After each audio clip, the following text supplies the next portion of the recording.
చేసుకుని ప్రారంభించుకుందాం ప్రియులారా.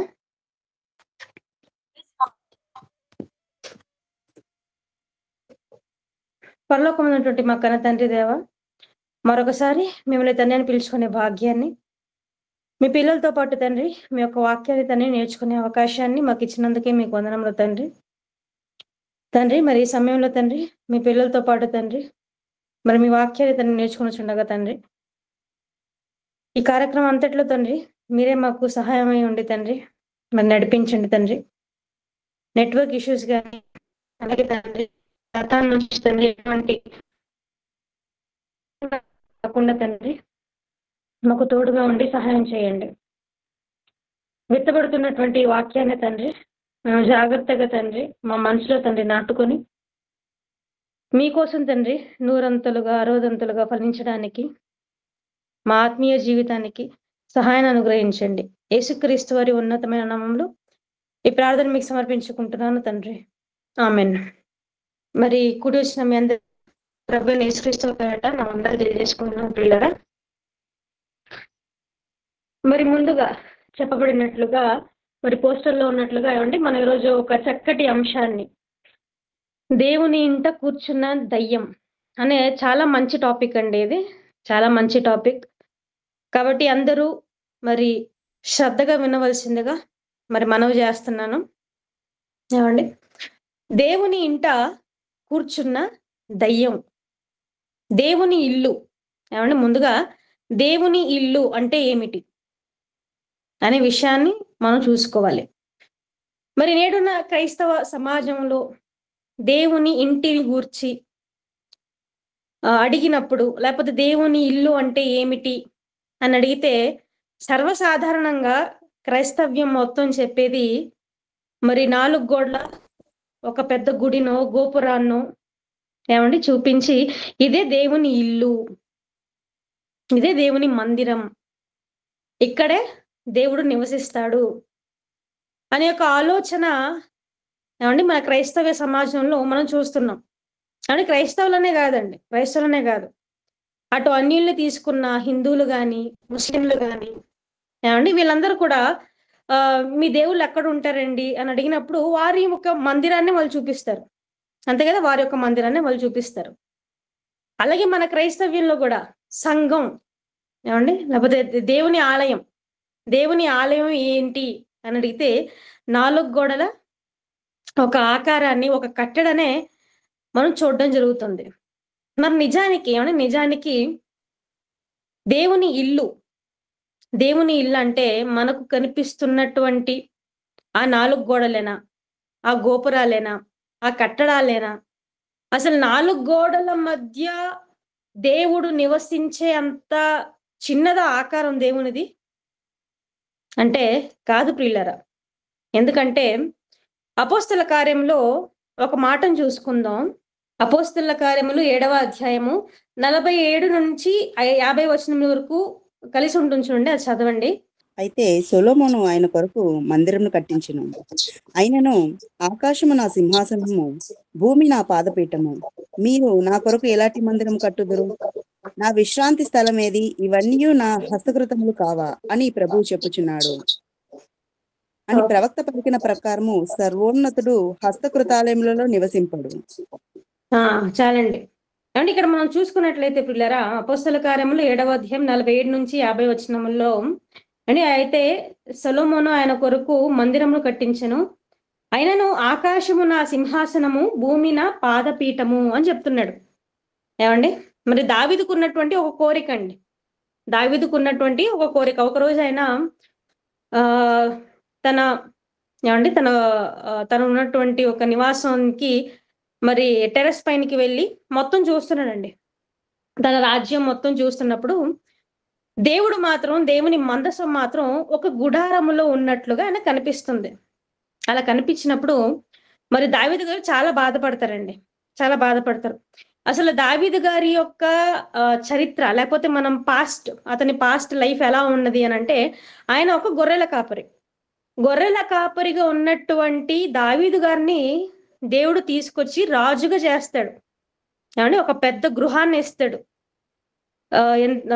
12 గోత్రాల ఏమండి ఇశ్రాయేల్ జనాంగాన్ని మరి వాళ్ళని పరిపాలించే అధికారాన్ని దేవుడు ఇస్తాడు.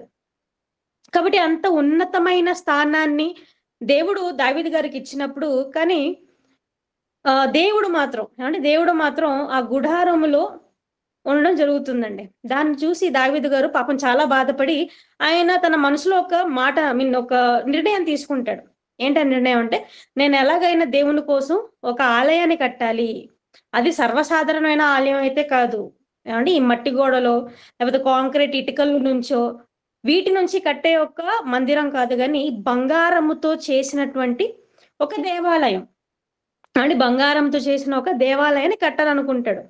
అలా దావీదు గారు కట్టాలనుకున్నప్పుడు మరి దేవుడు చెప్తాడు, వద్దు దావీదు, నువ్వు ఇప్పటికీ చాలా యుద్ధాలు చేసావు, చాలా మంది ప్రాణాలు తీసావు, నీ హస్తం మొత్తం రక్తమయమైపోయింది కాబట్టి నువ్వు కట్టొద్దు, నువ్వు ఆలయాన్ని కట్టొద్దు. నీ కొడుకైన సొలొమోను వస్తాడు కదా, మరి అతని కాలంలో యుద్ధాలు ఏమి ఉండవు కాబట్టి మొత్తం ప్రశాంతంగా ఉంటుంది కాబట్టి నీ కొడుకైన సొలొమోను ఆ మందిరాన్ని కట్టనివ్వు అని చెప్తాదండి. ఆ తర్వాత వస్తున్నటువంటి సందర్భమే ఇది. అని అందుకే సొలొమోను మనం 47వ వచనంలో మనం చూసుకున్నట్లయితే అయితే సొలొమోను ఆయన కొరకు మందిరము కట్టించెను. అక్కడ 50వ వచనంలో ఆయనను ఆకాశము నా సింహాసనము, భూమి నా పాదపీఠము అని చెప్తున్నాడు. ఏమండి అసలు ఇక్కడ దేవుని యొక్క ఆకారాన్ని మరి ఇక్కడ ప్రస్తావించడం జరుగుతుందండి. ఆకాశం నా సింహాసనం, భూమి నా పాదపీఠం అంటున్నాడు. ఏమంటే భూమి ఏంటంటే ఆయన పాదాలు పెట్టుకునే పీట, మరి ఆయన కూర్చునే సింహాసనం ఆకాశం. అంటే అసలు ఎంత పెద్దదిగా ఉంటాడు దేవుని యొక్క ఆకారం ఎంత పెద్దదిగా ఉంటుందో మనం అక్కడే ఊహించుకోగలమండి. ఏమంటే పాదపీఠమైనటువంటి ఒక భూమిలో, ఆ భూమిలో ఏదో చిన్న ఏమండి ఒక 60 అడుగులో 70 అడుగులో ఒక మందిరాన్ని కడితే దేవుడు వచ్చి ఉండగలుగుతాడా? అండ్ దేవుడు ఉంటాడా? పోని ఖచ్చితంగా ఉండడా? అందుకే కిందికి వచ్చేసరికి అని అంటున్నాడు, మీరు నా కొరకు ఎలాంటి మందిరము కట్టుదురు? నా విశ్రాంతి స్థలం ఏది?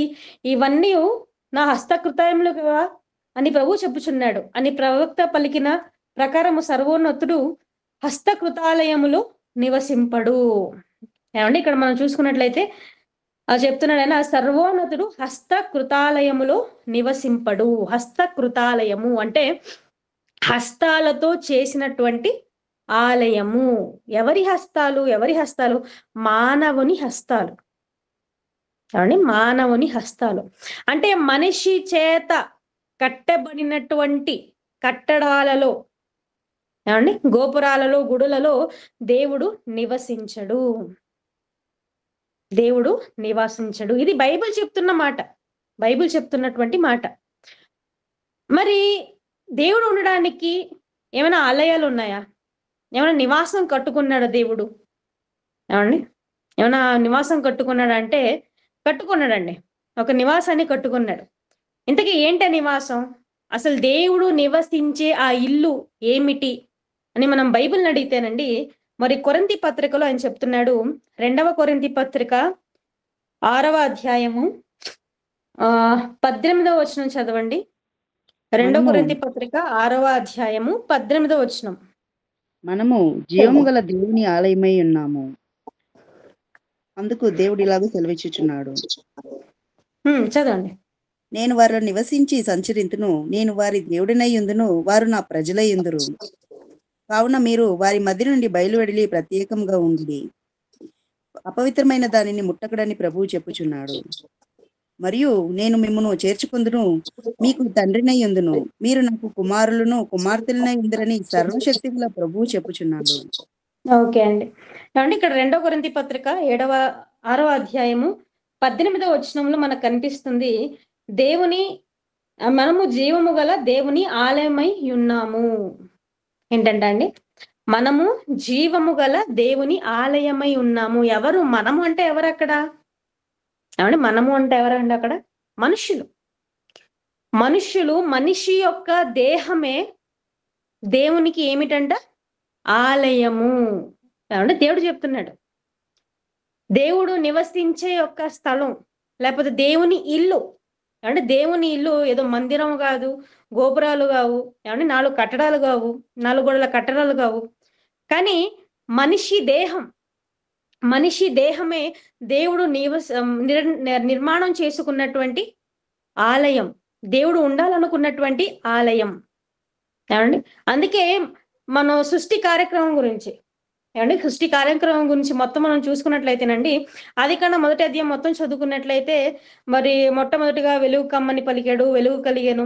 ఏమంటే అవన్నీ మనం చూసుకున్నట్లయితే అన్ని పలికెను పలికెను పలికెను, ఇవి రావాలి ఇవి రావాలి ఇవి రావాలని దేవుడు ఆజ్ఞాపించాడు. దేవుడు పలుకగానే అవన్నీ రావడం జరిగింది. కానీ మనిషి యొక్క దేహాన్ని చేసే ఆ ప్రయత్నంలో, లేకపోతే ఆ పనిలో మాత్రం సాక్షాత్తు దేవుడే మరి దిగి వచ్చి మానవ ఆకారాన్ని చేసినట్లుగా మనకు స్పష్టంగా బైబిల్లో రాయబడిందండి. అలాగే యోబు గారు కూడా అసలు దేవుడు తన నివాసమైనటువంటి, లేకపోతే తన ఇల్లు అయినటువంటి మానవ దేహాన్ని ఎలా నిర్మాణం చేశాడో అనేది యోబు గ్రంథంలో చాలా క్లియర్ గా రాయబడింది. ఒకసారి ఆ మాటను కూడా మనం చదువుకున్నట్లయితే ప్రియులారా, యోబు గ్రంథం 10వ అధ్యాయము 8 నుండి 11 వచనం వరకు మనం చదువుకుందామండి. నీ హస్తములు నాకు అవయవ నిర్మాణము చేసి నన్ను రూపించి ఉన్నను, నీవు నన్ను మృంగివేయుచున్నావు. జిగట మన్నుగానున్న నన్ను నీవు నిర్మించితివి, ఆ సంగతి జ్ఞాపకం చేసుకున్నావు. నీవు నన్ను మరలా మన్నుగా చేయుదువా? ఒకడు పాలు పోసినట్లు నీవు నన్ను పోసితివి కదా, జున్ను గడ్డ ఒకడు పేరబెట్టినట్లు నీవు నన్ను పేరబెట్టితివి కదా. చర్మముతోనూ మాంసముతోనూ నీవు నన్ను కప్పితివి, ఎముకలతోనూ నరములతోనూ నన్ను సంధించితివి. ఓకే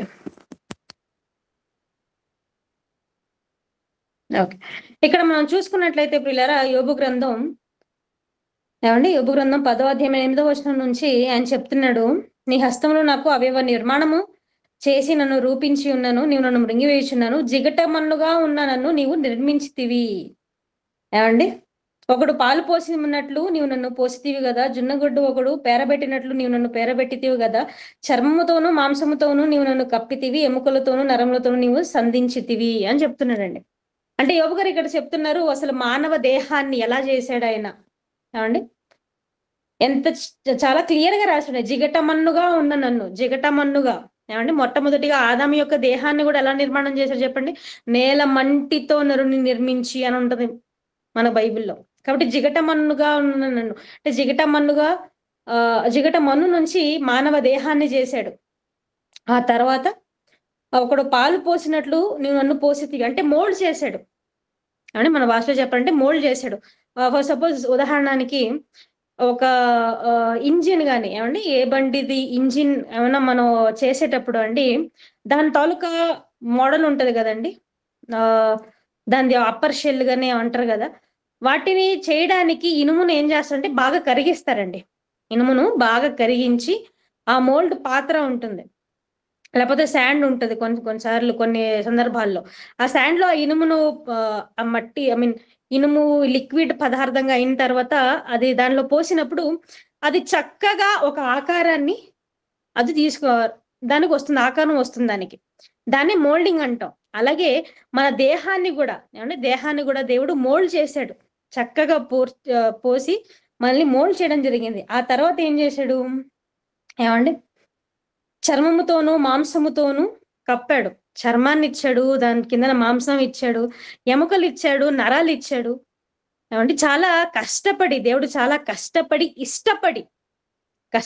ఇష్టపడి తన ఇంటిని, మానవ దేహాన్ని నిర్మించుకోవడం జరిగింది. ఇప్పటిదాకా అంత బాగుంది. ఓకే, మరి ఇంత కష్టపడి ఇష్టపడి నిర్మించుకున్నటువంటి దేవుని ఇంటిలో అసలు దేవుడు ఉన్నాడా? ఇది యాక్చువల్ ప్రశ్న. మనం కూడా ఇల్లు కట్టుకుంటాం కదండి, ఇల్లు కట్టుకోవడం అనేది ఒక సర్వసాధారణమైనటువంటి విషయం అయితే కాదు. నిజానికి మన మిడిల్ క్లాస్ తరగతులకైతే అదే మన జీవిత లక్ష్యం కూడా. కొంతమందికి ఇల్లు కట్టుకోవాలి, ఒక సొంత ఇల్లు ఉండాలి, ఒక ప్రదేశంలో మనం నివసిస్తున్నటువంటి ప్రదేశంలో ఒక సొంత ఇల్లు కట్టుకోవాలి. దానికోసం ఎంతో కలలు కంటాం, ఒక స్థలాన్ని చూస్తాం. ఆ తర్వాత బ్యాంక్‌లో లోన్‌లు అప్లై చేసుకుంటాం. Home loans. అవి వచ్చిన తర్వాత కన్‌స్ట్రక్షన్ మొదలవుతాయి. చాలా ఇష్టంగా మనకు ఎలా కావాలో అలా అన్ని మొత్తం ప్లాన్ మొత్తం గీయించుకొని ఇంజినీరింగ్ చేత చక్కగా రూమ్‌లని డిజైన్ చేయించుకొని ఏమంటే కనీసం సంవత్సరమో, సంవత్సరంన్నరనో ఇల్లుని అలా కట్టించుకుంటాం మనం. ఇష్టంగా కట్టించుకుంటాం. మరి ఇష్టంగా కట్టించుకున్నటువంటి ఆ ఇంటిలో ఎందుకు కట్టించుకుంటాం చెప్పండి? పక్కింటోడొచ్చి మన ఇంట్లో ఉండని కాదుగా. అంత కష్టపడి ఎందుకు కట్టించుకుంటాం? మనం ఉండడానికి. అంతే గదా! అంత కష్టపడి ఎందుకు కట్టించుకున్నాడంటే మనం ఉండడానికి. అలాగే దేవుడు గూడా కష్టపడి చాలా శ్రద్ధతో ఏవండీ మన దేహాన్ని జేశాడు. తన ఇల్లైనటువంటి మానవ దేహాన్ని జేశాడు. మరి ఈ మానవ దేహంలో దేవుడు ఉన్నాడా? దేవుడు నివసిస్తున్నాడా? లేపోతే ఇంకెవరైనా ఉన్నారా? అనేది మనం చూసుకొనగలిగితే ప్రియులారా, మరి తెస్సలోనికేయులకు రాసినటువంటి తెస్సలోనికైయులకు రాసినటువంటి రెండవ పత్రిక, రెండవ అధ్యాయంలో ఒక మాట వ్రాయబడిందండి. చూసుకుందాం అది. తెస్సలోనికైయులకు రాసినటువంటి రెండవ పత్రిక, రెండవ అధ్యాయము 4 వచనం చదవండి. ఏది దే- తెస్సలోనికైయులకు రాసినటువంటి పత్రిక, రెండవ అధ్యాయము 4 వచనం చదవండి. ఏది దేవుడనబడునో, ఏది పూజింపబడునో దానిని అంతటిని ఎదిరించుచు దానికి అంతటికి పైగా వాడు తన్ను తానే హెచ్చించుకొనుచు తాను దేవుడనని తన్ను కనపరుచుకొనుచు దేవుని ఆలయంలో కూర్చుండును గనుక ఏ విధముగానైనాను ఎవడును మిమ్మల్ని మోసపరచనీయకుడి. హ్మ్. ఏవండీ ఇక్కడ మనకు ఒక విషయం కనిపిస్తుందండి. ఏంటా విషయం అంటే, మరి చెప్తున్నాడాయన, ఏది దేవుడనబడునో, ఏది పూజింపబడునో దానంతటిని ఎదిరించుచు, దానంతటికి పైగా వాడు తన్ను తాను హెచ్చించుకొనుచు, తాను దేవుడనని తన్ను కనపరుచుకొనుచు, దేవుని ఆలయములో కూర్చుండును గనుక. దేవుని ఆలయములో ఎవడో కూర్చుంటాడంట. ఎవడాడు? దేవునికి బద్ధ శత్రువు. దేవునికి విరోధి. దేవునికి విరోధి అంటే ఎవరుంటారండి? ఖచ్చితంగా సాతాను. ఏవండీ దేవుడి కన్నా తన్ను తాను హెచ్చించుకోవాలనుకున్నాడు. అలా హెచ్చించుకోవాలనుకున్నాడు గాబట్టే పరలోకం నుంచి గెంటేసాడు దేవుడు సాతాన్ని. అలాగే మళ్ళీ సాతాను గూడా అలాగే అనుకుంటాడు. ఇప్పుడు గూడా అతనికి అదే ఉద్దేశ్యం. దేవుని కన్నా ఇంకా హెచ్చించుకోవాలి తను. హెచ్చించుకోవాలని అతను ఏం చేశాడంట, దేవుని ఆలయంలో వచ్చి కూర్చుంటాడంటాడు. ఎక్కడ కూర్చుంటాడంట అండి? దేవుని ఆలయంలో కూర్చుంటాడు. అంటే ఒక మాటలో చెప్పాలంటే, ఇప్పుడు సాతాను ఎక్కడికుందన్నమాట? ఎక్కడుంది? ఎక్కడ నివసిస్తుంది? దేవుని ఇల్లైన, దేవుని ఆలయమైన, మానవ దేహంలో ఎవరు నివసిస్తున్నారన్నమాట? సాతాను నివసిస్తున్నాడు. ఏవండీ? ఇదేమన్నా బావుందా అండి చదువుతుంటే మనకి? దేవుడు గదా కష్టపడి కట్టుకున్నది. ఏవండీ? దేవుడు గదా కష్టపడి కట్టుకున్నది. దేవుడు తన ఇంటిని నిర్మాణం చేసుకున్న తర్వాత సాతాను ఎందుకొచ్చాడు లోపలికి? పోనీ సాతాను వచ్చిన తర్వాత దేవుడు తరిమేయొచ్చు గదా ఆడిని. ఏవండీ సాతానొచ్చి ఇంట్లో కూర్చుంటే దేవుడు తరమొచ్చు గదా! మరి తరమకుండా ఏం చేస్తున్నాడాయన? మనకి విషయం చెప్తున్నాడు. దేవుని ఇంట్లో తానొచ్చి కూర్చుంటాడని. ఏవండీ మీరు కష్టపడి కట్టుకున్నటువంటి మీ ఇంట్లో మీరుండకుండా ఇంకెవరో మీ శత్రువే వచ్చి ఆ ఇంట్లో నివసిస్తున్నాడు అనుకోండి. మీరెలా ఉంటారు చెప్పండి? సైలెంట్‌గా ఉండగలుగుతారా? ఏవండీ సైలెంట్‌గా ఉండగలుగుతారా? లేపోతే మీరు కేసేసి కోర్ట్‌లో కలుస్తారా చెప్పండి? నానా హంగామా చేస్తాం మనం. అంతే గదా! ఆ ఇంట్లో నుంచి మీ శత్రువుని తరిమినంత వరకు మీరు నిద్రపోరు. ఏవండీ మనుషులుగా మనకే ఇంత పౌరుషం ఉంటే, మరి దేవుడేమో తాను కట్టుకున్న దేహంలో ఎవరున్నారంట? సాతానున్నాడు. మరి సాతానుంటే దేవుడేం జేస్తున్నాడు? దేవుడు తరిమేయొచ్చు గదా! అంటే లేదు. దేవుడు తరమడు. కారణం ఏంటి అనంటేనండి, ఒక గమ్మత్తైనటువంటి విషయం ఉందండి. గమ్మత్తైనటువంటి ఒక విషయం ఉంది. ఏంటంటే, దేవుడు తాను చేసుకున్నటువంటి తన ఆలయం అయినటువంటి మానవ దేహాన్ని చేసిన తరువాత, దేవుడు అందులో ప్రవేశించాడా? దేవుని కుమారుడైన ఆదామును ప్రవేశపెట్టాడా? చూసుకుందాం. ఆదికాండం 2వ అధ్యాయము 7వ వచనం చదవండి.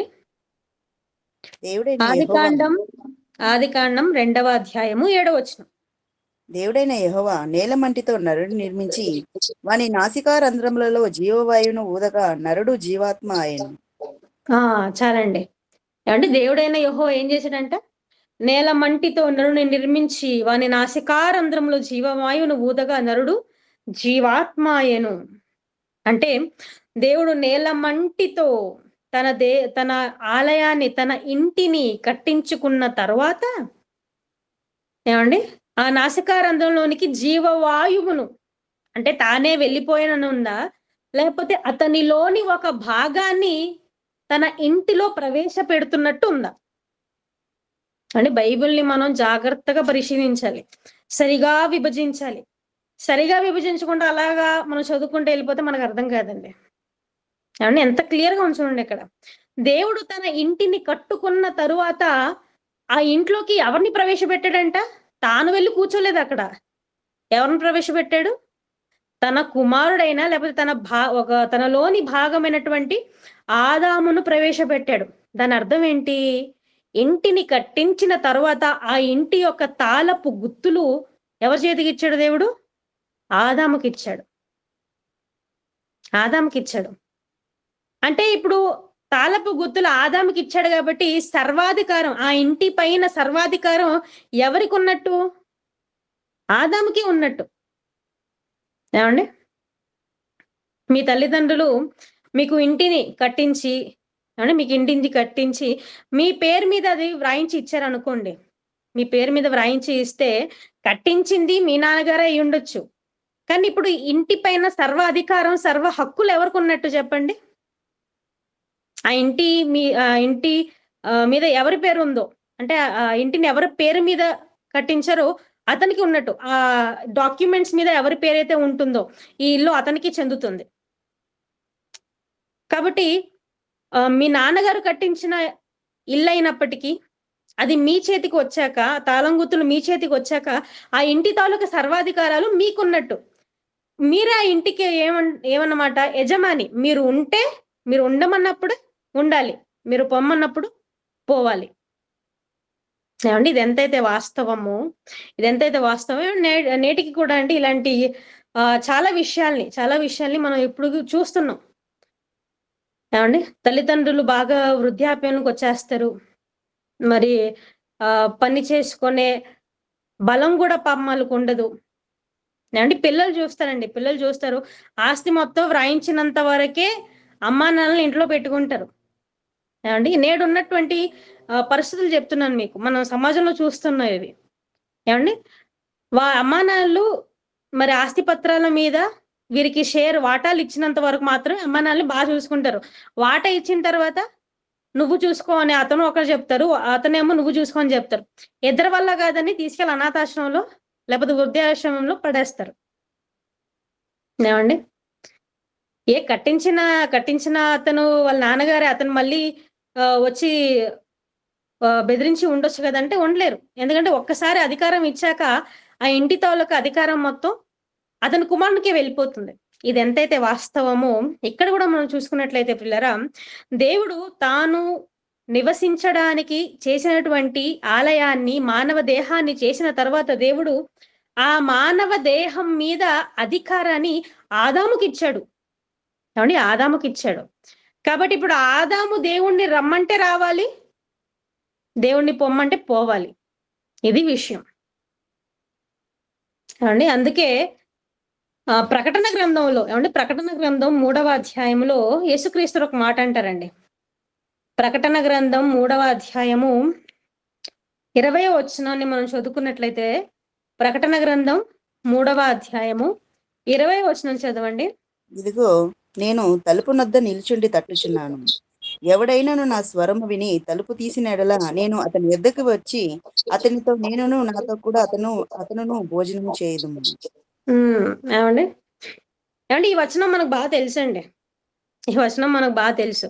ఇన్ఫాక్ట్ కొంతమంది క్రైస్తవులు కూడా వారి ఇంటి యొక్క తలుపు మీదకి ఈ స్టిక్కర్ అతికిస్తారు.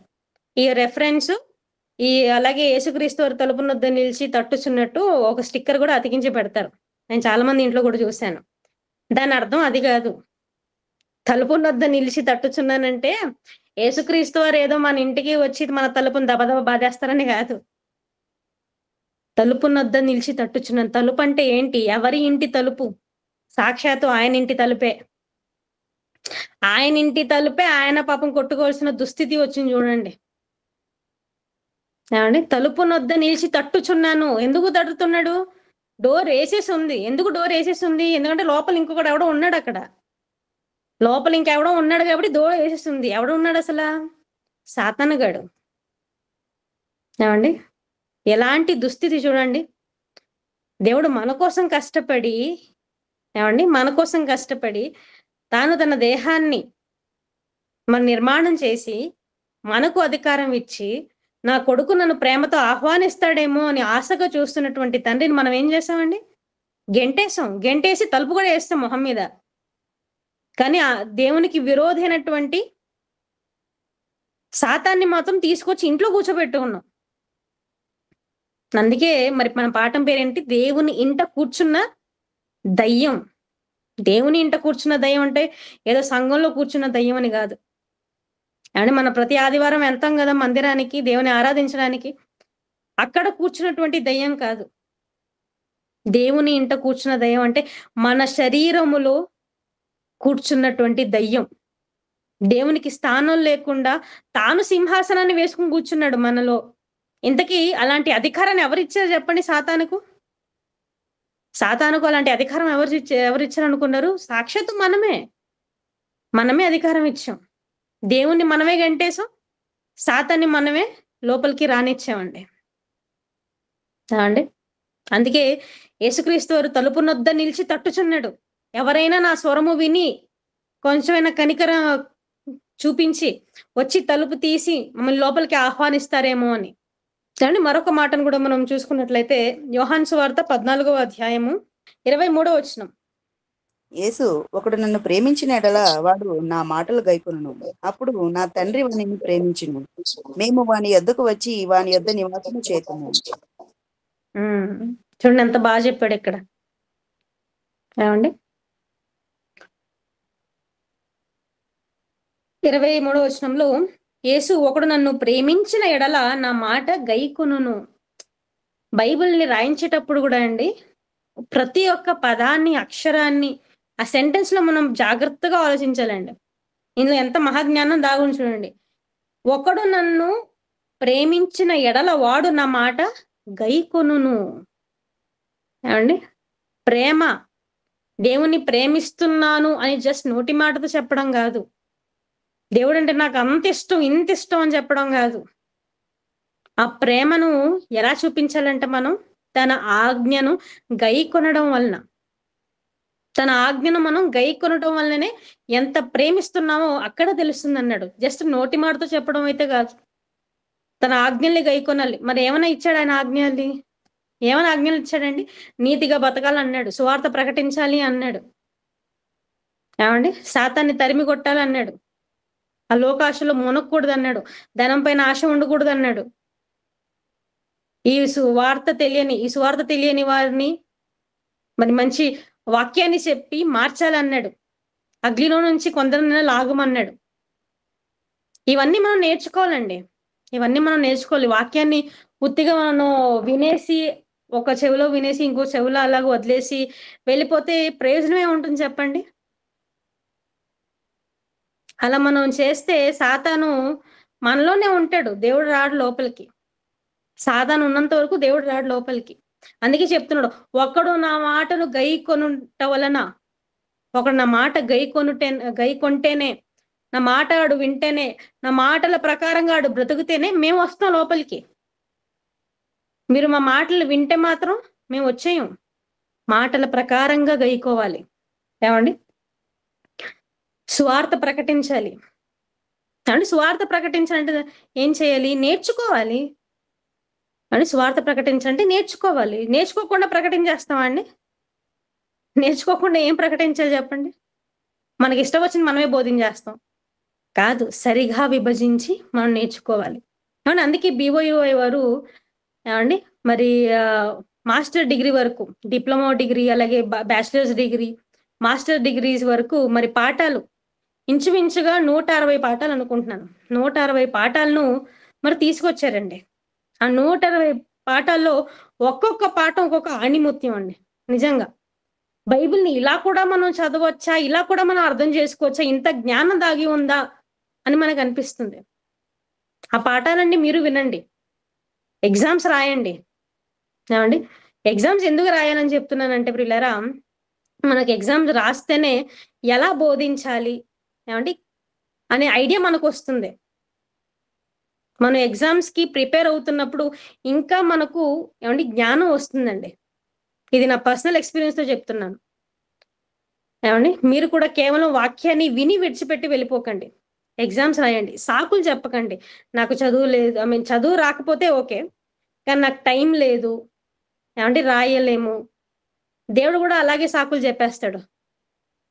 నీకెందుకు పరలోకం ఇవ్వట్లేదంటే ఇలాంటి సాకులే అని జెప్తాడు. నా కోసం నువ్వు అలపు సాకులు జెప్పు. నువ్వు చచ్చాక నేను నీకు కూడా సాకులు జెప్తానని. ఏవండీ? వాక్యాన్ని బాగా నేర్చుకోండి. వాక్యాన్ని ప్రకటించండి. ఏవండీ ఈ ఎగ్జామ్స్ రాస్తే అర్హత వస్తుందండి. మనకు వాక్యాన్ని ప్రకటించే అర్హత. ఇప్పుడు నేను గూడా ఎగ్జామ్స్ రాసానండి. నేనెప్పుడు 2015లో నేను కంప్లీట్ చేసుకున్నా ఇది. 2015 సంవత్సరంలో నేను కంప్లీట్ చేసుకొని ఇది 25 10 సంవత్సరాలు నాకు పట్టింది. అప్పుడు నేర్చుకున్న వాక్యాన్ని ఇప్పటి వరకు నేను ప్రకటిస్తూనే వస్తున్నాను. కారణం అవి నేర్చుకున్నాను. అప్పుడు నేర్చుకున్నాను. అవి మైండ్‌లో ఉండింది. అలాగే అర్హత సంపాదించుకున్నాను బోధించడానికి నాకు. మీరు కూడా అలాగే కావాలి. ఏవండి? ఇక్కడ మనం చదువుకున్నట్లయితే యోహాను సువార్త 14వ అధ్యాయము 23వ వచనంలో చెప్తున్నాడాయన, యేసు ఒకడు నన్ను ప్రేమించిన ఎడల వాడు నా మాటలు గైకొని అప్పుడు నా తండ్రి వానిని ప్రేమించును. మేము వాని యొద్దకు వచ్చి నివాసము చేతుము. ఏవండి? తండ్రి మాటలు గైకొన్న తరువాత వాక్యానుసారంగా మనం బ్రతికినప్పుడే తండ్రి వస్తాడు. అలాగే దేవుడు యేసుక్రీస్తు వారు కూడా వస్తారు. మరి పరిశుద్ధాత్మ దేవుడు? మరి పరిశుద్ధాత్మ దేవుడు రాడా అంటే, ఆయన ఆల్రెడీ మనలో ఉంటాడండి. పరిశుద్ధాత్మ దేవుడు మనలో ఉండడం బట్టే మనం నీతిగా ప్రవర్తన ఉండగలుగుతాం. ఏమండి? పరిశుద్ధాత్మ దేవుడు మనలో లేరనుకోండి, మనం అనీతిపరులుగానే ఉంటాం. దేవుని మాటల్ని వినం. దేవుని మాటల్ని గైకొనం. ఏవండి? అలాగే మరొక మాటను కూడా మనం చూసుకున్నట్లయితే పిల్లరా,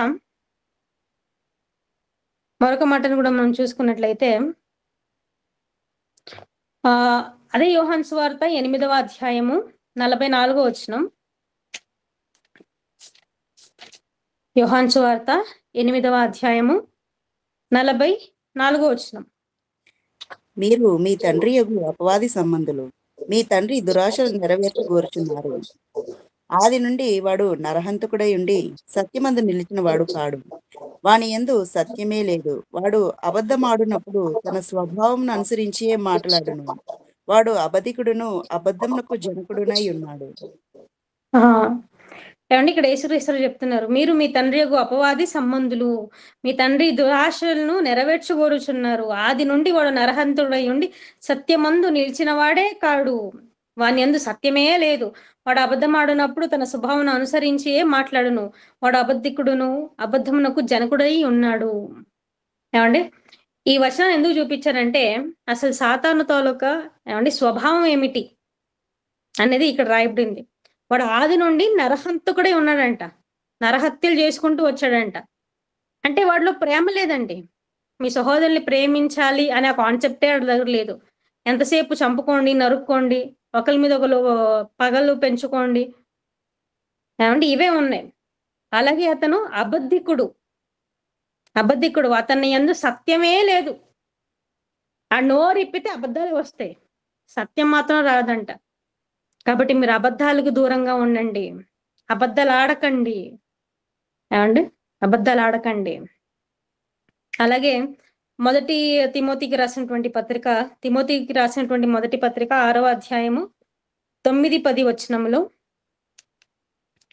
తిమోతికి రాసినటువంటి మొదటి పత్రిక 6వ అధ్యాయము 9, 10 వచనములు మనం చదువుకున్నట్లయితే, ధనవంతులగుటకు ఆపేక్షించు వారు శోధనలోను ఊరిలోను అవివేక యుక్తులను హానికరులునై అనేక దురాశలలో పడుదురు. అట్టివి మనుషులను నష్టంలోను నాశనంలోను ముంచివేయును. ఎందుకనగా ధనాపేక్ష సమస్తమైన కీడునకు మూలము. కొందరు దానిని ఆశించి విశ్వాసం నుండి తొలగిపోయి నానా బాధలతో తమను తామే పొడుచుకునేది. ఏమండి? ఇక్కడ మనం చూసుకున్నట్లయితే ధనం గురించి చెప్తున్నాడండి. ధనం గురించి.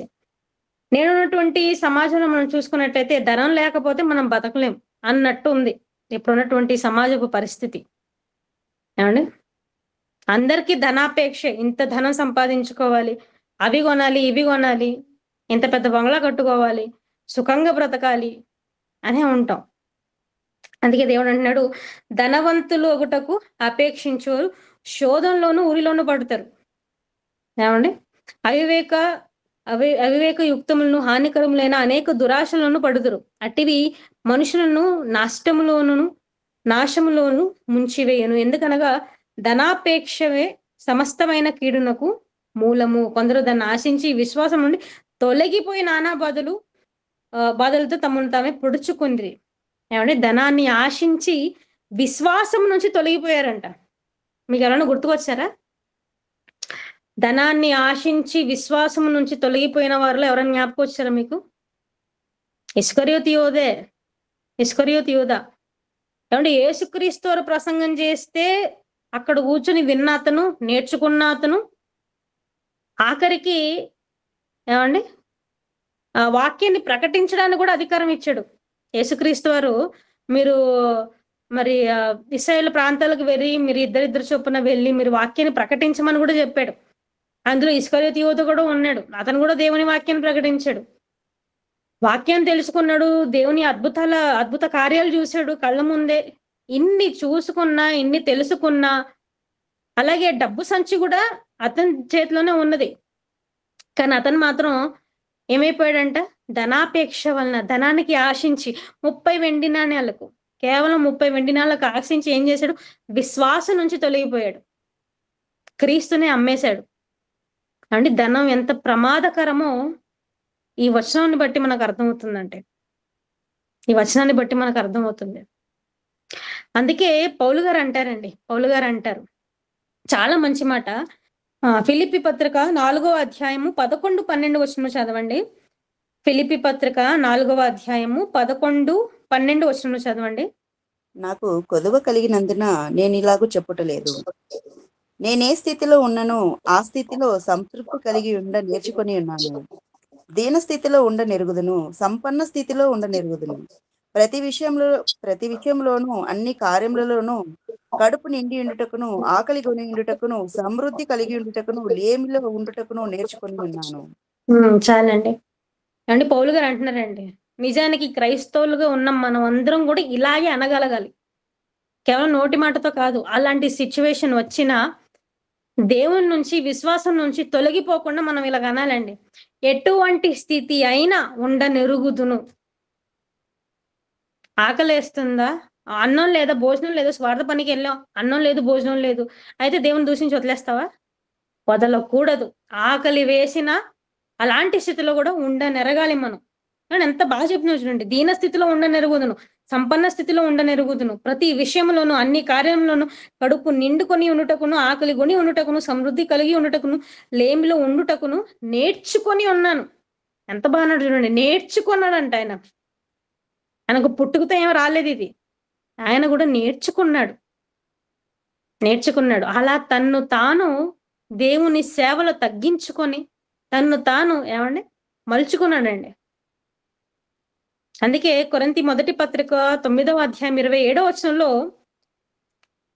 కొరింథీయులకు రాసినటువంటి మొదటి పత్రిక 9వ అధ్యాయము 27వ వచనం, గాలిని కొట్టినట్టు నేను పోట్లాడుట లేదు గాని ఒకవేళ ఇతరులకు ప్రకటించిన తర్వాత నేనే భ్రష్టుడనై పోదునేమో అని నా శరీరంను నలుగుగొట్టి దానిని లోపరుచుకొనుచున్నాను.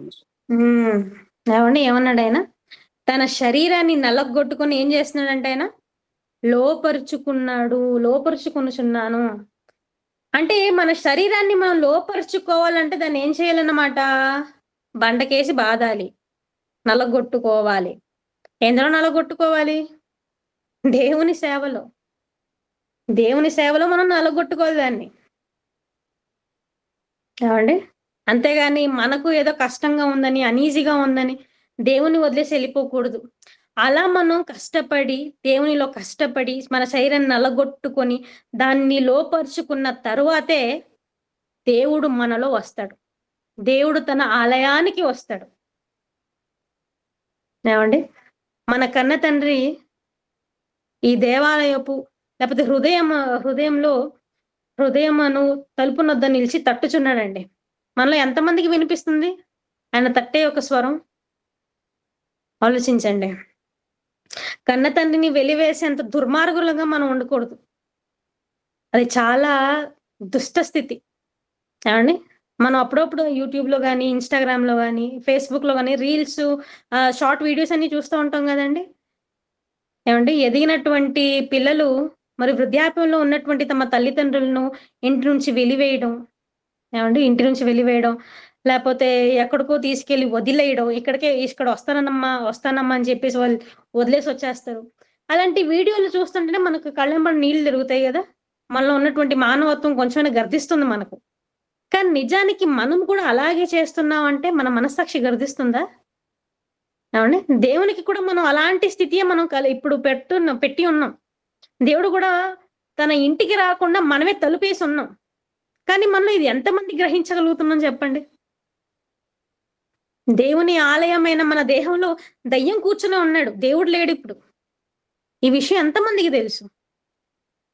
ఏవండి? తెలియజెప్పడానికే మరి ఇటువంటి మంచి పాఠాన్ని బైబిల్ ఓపెన్ యూనివర్సిటీ వారు పెట్టడం జరిగిందండి. అలాగే ఈ వాక్యాన్ని ఈ వాక్యాన్ని మీతో పంచుకునే అవకాశాన్ని మరి శాంపోల్ పాస్టర్ గారు ఇవ్వడం జరిగింది. ఇవన్నీ దేవుని చిత్తం బట్టే జరిగినది. ఇవన్నీ దేవుని చిత్తం బట్టే జరిగింది. కాబట్టి దేవుని ఇంట కూర్చున్న దయ్యం అనే పాఠం ద్వారా మనం ఏం అర్థం చేసుకోవాలంటే, దేవుని ఇల్లైనటువంటి ఈ దేహములో ఇప్పుడు దేవుడు లేడని, సాతానుకు మనం చోటిచ్చామని, దేవుడు బయటున్నాడని మనం తెలుసుకున్న వారమై, ఇప్పటికైనా అలా చేయకుండా సాతానును బయటికి గెంటివేసి, ఏవండి? దేవుని పనిలో మనం ఉంటూ, దేవుణ్ణి ఆహ్వానించడానికి మనం ఎల్లప్పుడూ సిద్ధంగా ఉండాలని మిమ్మల్ని కోరుతున్నానండి. చివరిగా మనం ముందు చదువుకున్నటువంటి ఒక మాటనే చూసుకొని ముగించేసుకుందాం. రెండో కొరింథీ పత్రిక 6వ అధ్యాయం 18వ వచనం. మనము జీవం గల దేవుని ఆలయమై ఉన్నాము. అందుకు దేవుడు ఇలాగ తెలియచుచున్నాడు. నేను వారిలో నివసించి సంచరింతును. నేను వారి దేవుడినై ఉందును. వారు నా ప్రజలై ఉందురు. కావున మీరు వారి మధ్య నుండి బయలువెడలి ప్రత్యేకముగా ఉండడి. అపవిత్రమైన దానిని ముట్టకుడని ప్రభువు చెప్పుచున్నాడు. మరియు నేను మిమ్మల్ని చేర్చుకుందును. మీరు మీకు తండ్రినై ఉందును. మీరు నాకు కుమారులను కుమార్తెలనై ఉందరని సర్వశక్తి గల ప్రభువు చెప్పుచున్నాడు. చాలండి. ఇక్కడ ఆయన చెప్తున్నాడు, కావున మీరు వారి మధ్య నుండి బయలు వెళ్లి ప్రత్యేకముగా ఉండుడి. క్రైస్తవులు ఎలా ఉండాలండి? క్రీస్తును ధరించుకున్న వారముగా, ఏవండి? తన శరీరాన్ని, తన రక్తాన్ని ప్రతి ఆదివారం బల్ల కార్యక్రమంలో పుచ్చుకుంటున్న వారముగా మనం ఎలా ఉండాలి? ప్రత్యేకముగా ఉండాలి. అందుకే అంటాడు అపోస్తల కార్యంలో, మూర్ఖులగు ఈ తరము వారి నుంచి వేరయ్యి అని అంటాడు. దాని అర్థం సమాజాన్ని వదిలి అడవిలో వెళ్ళి బతకమని కాదు. ఈ యొక్క సమాజంలో అవినీతిగా ఎవరైతే బ్రతుకుతున్నారో వారి యొక్క మనస్తత్వాల నుంచి ప్రత్యేకంగా మనము వేరై ఎలా ఉండాలంట? అపవిత్రమైన దానిని ముట్టకూడదని, అపవిత్రపు ప్రవర్తన మనం కలిగి ఉండకూడదని దేవుడు హెచ్చరిస్తున్నాడండి.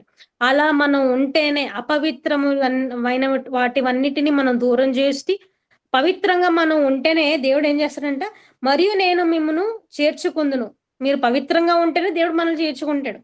మీకు తండ్రినై ఉందును, మీరు నాకు కుమారులను కుమార్తెలని ఉందురని సర్వశక్తిగల ప్రభువు చెప్పుచున్నాడు. కాబట్టి మరి పాఠం యొక్క సారాంశం ఏంటంటే, మనము నీతిగా బ్రతికితేనే, మనము వాక్య ప్రకారంగా బ్రతికితే, వాక్యాన్ని గైకొంటే, నీతి ప్రవర్తన కలిగి బ్రతికితే, మనం సువార్త ప్రకటిస్తే, దేవుని కోసం చెప్తే, దేవుని పనిలో ఉంటేనే మనలోనికి దేవుడు వస్తాడు. అప్పుడు దేవుని ఇంట కూర్చున్న దేవుడు అని పాఠం మారుతుంది. కాబట్టి దేవుని ఇంట కూర్చున్న దయ్యం అనేది ఒక చక్కటి మేలు కొల్పైనటువంటి పాఠం అండి మన క్రైస్తవ సమాజానికి.